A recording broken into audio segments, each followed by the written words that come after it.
Hello, my name is Karen, and today I want to talk about an issue I've been talking about for a little while. There's a couple videos I've done on this topic, and it's about a lifelong friend that really did me dirty, and something that I'm still processing.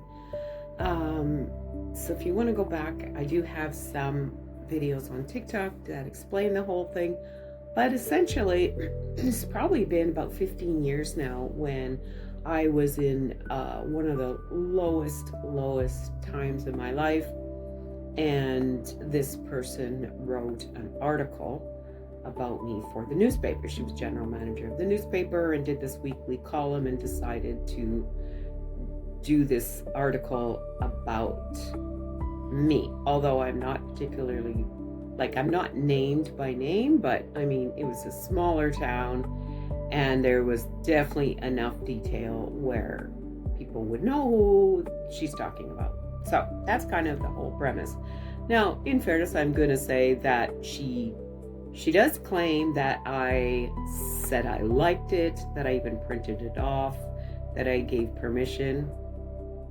I don't remember any of that. Now, could I have not remembered, or could I have been in such a state where I just was like, yeah, whatever? Because when you're in that kind of a position and everybody sort of walked away from you, that leaves you really vulnerable, right, to anybody that you consider close friend or family member. Because what are you gonna do, like go against them and risk losing the only people that are kind of standing by you at that time? Like, what are you gonna do? So you tend to just agree, right? Whatever it is, if they want money from you or they want whatever it is. And I think in this case, I'm probably never ever going to get acknowledgement or an apology of what that was all about. But I think one of the worst parts was sending it to me again recently. I don't remember things quite then. I was, like I said, in a really bad way. And I hadn't even really thought about the article until she sent it to me again. And that begs the question, why now? Could you be so tone deaf as to not understand that you shouldn't remind someone of the worst time of their life? I just don't get it. And the article is pretty graphic. There's parts that were just gut-wrenching to read and took me right back there. And I didn't want to go back there. I now live abroad. I've become a writer, which is my dream.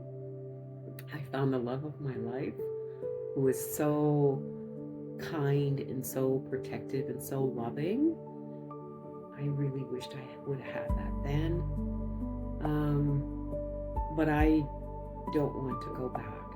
And why I want to talk about this, and probably going to keep talking about it, is I don't think that, and for people out there right now in a vulnerable position, we just don't get it when someone does us dirty, and maybe it's kind of reciprocal in a way. Maybe it's like they're getting something from it, and in return they're giving you love, or what they say is love, or friendship, or whatever.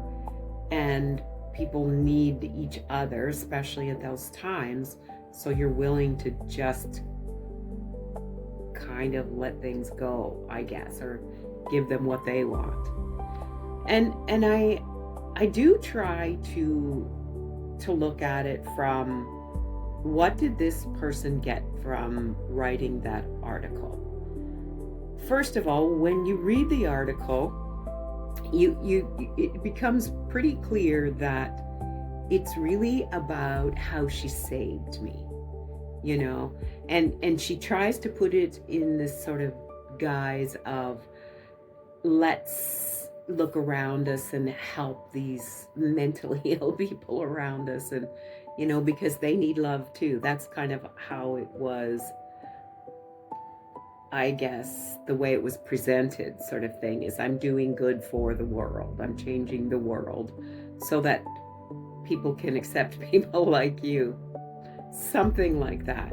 And in return, of course, she gets a lot of people that come to her or see the article and say, wow, you're so amazing, you're such a good person, you're such a good friend, I couldn't handle that, and yet you stayed by her. And I think that is what she wanted, that validation, right? Like, I think when a person needs that and wants that, they're going to step on anyone. And maybe in fairness, they don't know they're even doing it. They tell themselves, I'm helping this person, I'm helping the world, I'm bringing awareness to mental health.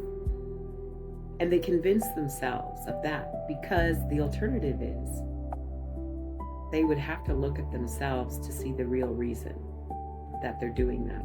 And does anybody ever do that? I mean, have you ever had someone in your life that kind of did you dirty, and they come back and they said, it was all about me, it was all for me and what I needed at the time? Nobody does that. Nobody ever looks at themselves, because that's a pretty ugly reflection, right? Like to realize that you did that to somebody at their lowest moment when they didn't have protection around them, and you did that to feel good about yourself. No one, and that's why I'm not going to get that apology, and that's okay. I'm glad I have people now. I did send that to to my guy.